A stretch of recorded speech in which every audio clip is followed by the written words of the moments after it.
Time now to start having a look at nouns. All the words we've met so far have been verbs, doing words or actions, along with a smattering of negatives, which make a word mean the opposite of what it ordinarily means, and conjunctions, joining words. Nouns, as you probably know already from English, are people, places and things. And best to start, as before, with a list of Latin nouns, which you can see here behind me. As before, there are a whole range of English derivations that we have acquired from these nouns. Consider agricola, agriculture. Indeed, ager is Latin for a field, and colla has the sense of cultivating. And we see that word lower down inside incola, a native or an inhabitant.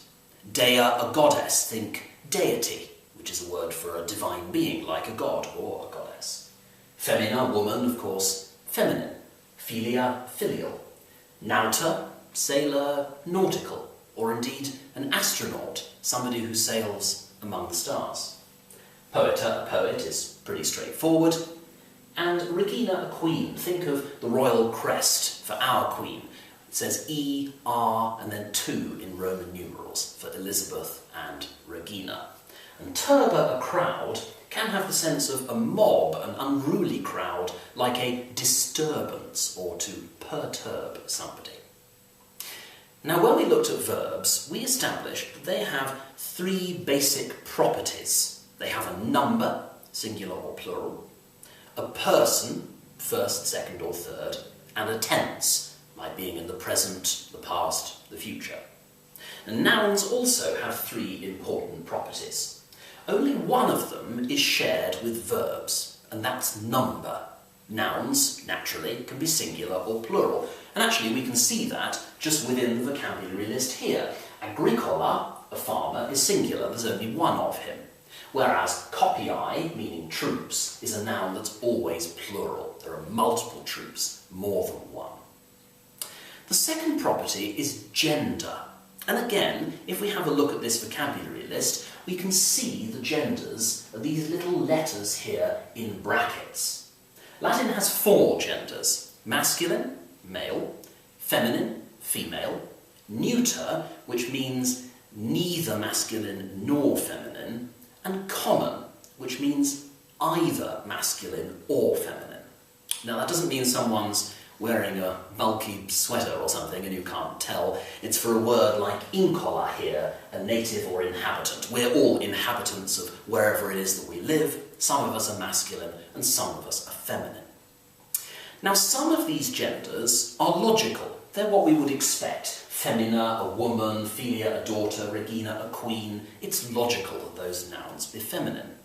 But quite a lot of genders in Latin are grammatical genders. They're not based on logic, they're based on grammar. So, for example, in front of me is a table. The word for table in Latin is mensa, and the table is feminine. It doesn't look particularly feminine, but nevertheless it is. In point of fact, almost all Latin nouns ending in a, which make up the first category or declension of nouns, are feminine automatically. Indeed, there are only a few tiny exceptions here. We've seen already that incola is common, and 3 of them are masculine: agricola, farmer, nauta, sailor, and poeta, poet. And I'm sorry to say that is on the grounds of sexism, because sailing, writing poetry, and farming were exclusively male activities, at least for the most part in the ancient world. So I'm sorry, any of you ladies who were planning on writing some poetry, doing a spot of farming and setting sail, you would have been prevented from so doing in the ancient world. Indeed, I'm sorry as well to say that the word puella, a girl, is somewhat offensive, in that pua is Latin for a boy, and puella is the diminutive version of it. So we have boys and those other people who are slightly less important. Mercifully, we have rather more enlightened views in this day and age. Now, the third noun property is a particularly important one, and it's not so easy for us because it's not something we're familiar with from our own language. The property is called case. There are some modern languages that have them: German, Russian, Czech, but we don't have them in English, and we don't see them in French or Spanish either.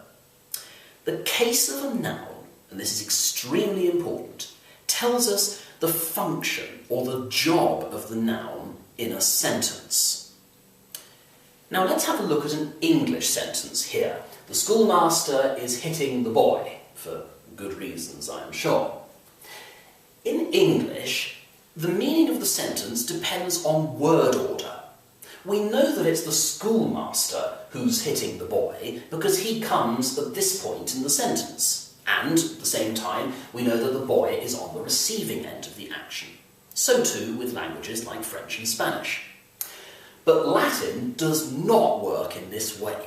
Instead, we have to look at the endings of a noun to establish what case it's in, and then we know what function it serves in the sentence. So in this example here, the schoolmaster is what's called the subject of the sentence.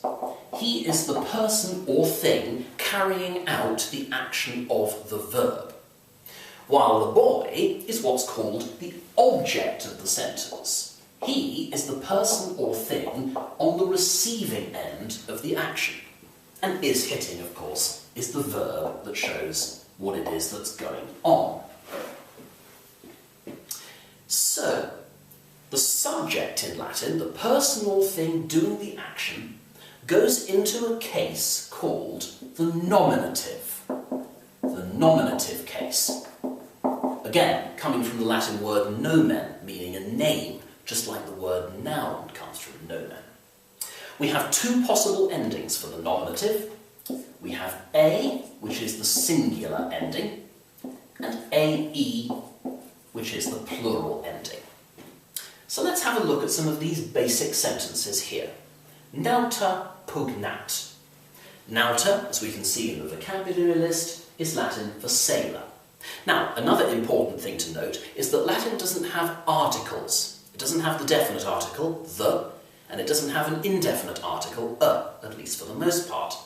So, nauta can mean sailor, a sailor, or the sailor, and you have to choose which one you think makes the most sense.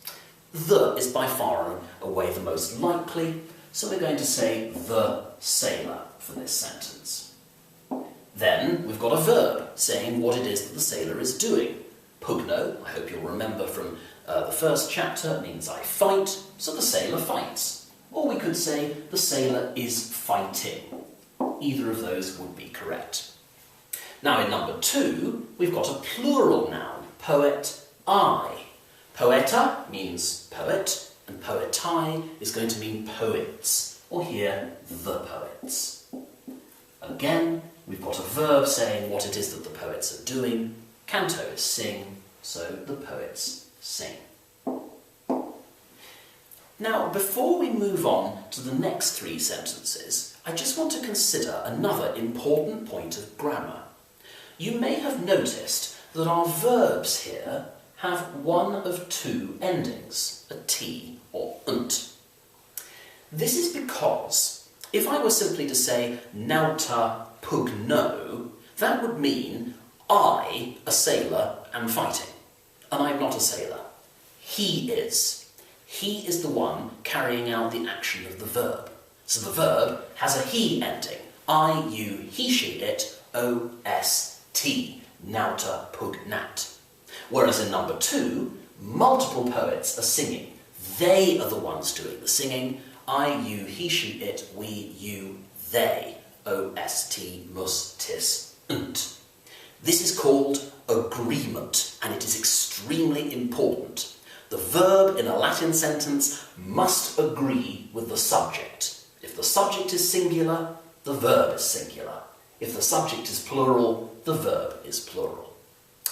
Let's have a look at the rest of these sentences. Regina clamat, Regina, singular, and she is the queen, and clamat, shouts, or is shouting. Number 4, another plural one here, feminae. So we've got multiple women.